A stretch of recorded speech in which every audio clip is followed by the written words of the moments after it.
Attach বাথরুমে কিভাবে ওযু করতে হয়? যেহেতু ওযুর শুরুতে বিসমিল্লাহ বলতে হয়, আর বাথরুমের মধ্যে তো আল্লাহর নাম নেওয়া যায় না, বিসমিল্লাহ বলা যায় না, তাহলে আমরা কিভাবে অ্যাটাচ বাথরুমে ওযু করব? এই বিষয়টা কিন্তু খুবই গুরুত্বপূর্ণ।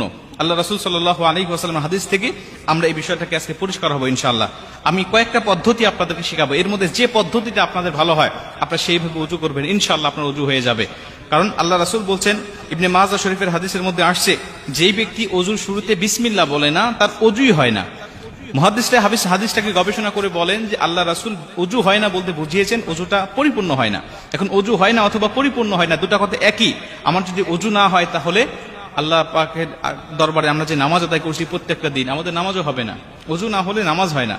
এর জন্য ওযুটাকে কমপ্লিট করতে হবে, ওযুটাকে পরিপূর্ণ করতে হবে। এখন এই ওযুটাকে কিভাবে পরিপূর্ণ করব? কারণ আমাদের অনেকের বাসায় অ্যাটাচ বাথরুম আছে, নিজের বাসায় না থাকলে আত্মীয়দের বাসায় গেলে অ্যাটাচ বাথরুমে ওযু করতে হয়, বা অফিস আদালতে গেলে অ্যাটাচ বাথরুমে ওযু করতে হয়, হোটেলে গেলে কোথাও ঘুরতে গেলে আমাদের অ্যাটাচ বাথরুমে ওযু করতে হয়। তাহলে এই মাসআলাটা আমাদের সকলে জানতে হবে। আমি আপনাদেরকে কয়েকটা পদ্ধতি শিখাই, এর মধ্যে যেটা ভালো লাগে আপনি সেটা করবেন। প্রথমত, যদি আপনার এই অ্যাটাচ বাথরুমে ওযু করার বিকল্প কোনো পদ্ধতি থাকে, বাহিরে কোনো ওযু করার জায়গা যদি থাকে, টিউবওয়েল হোক আর বাহিরে কোনো টেপ হোক, যদি এরকম বিকল্প কোনো পদ্ধতি আপনার আশেপাশে থাকে, তাহলে আপনি সবচাইতে উত্তম হবে বাহিরে ওযু করা। এটা যদি সম্ভব না হয় যে বাহিরে ওযু করার কোনো ব্যবস্থা নাই, তাহলে আপনাকে ভিতরেই করতে হবে। এবং ভিতরে করার আগে আরেকটা পদ্ধতি আছে, সেটা হলো, যদি দেখবেন যে সাধারণত ওযুখানার পাশে বা টয়লেটের পাশে সাধারণত বাড়িতে এখন বেসিং থাকে, এই বেসিংয়ে আপনি বিসমিল্লাহ সহ ওযুটাকে শুরু করবেন। কারণ বেসিংয়ে তো আর পা ধোয়া যায় না, আপনি বিসমিল্লাহ বলে ওযুটাকে শুরু করলেন, হাত মুখ ধুলেন, আপনি মাথা মাসে করা পর্যন্ত সবকিছু করলেন, পা ধোয়া সিস্টেম নাই। যদিও এখন দেখলাম কয়েকদিন আগে একটা ভিডিওতে যে পা ধোয়া সহ ওযু করার জন্য আলাদা বেসিং বের হয়েছে, এটা বাংলাদেশে অ্যাভেলেবল কিনা আমি জানি না। তো আমাদের সাধারণত নর্মাল যে বেসিং গুলো থাকে, এটাতে আপনি ওযু শুরু করলেন, শুরু করার পরে শুধু পা ধোয়াটা বাকি রেখে আপনি টয়লেটে গিয়ে পাটা ধরলেন, এটাও অনেক উত্তম হবে, এটা আপনার জন্য অনেক ভালো হবে।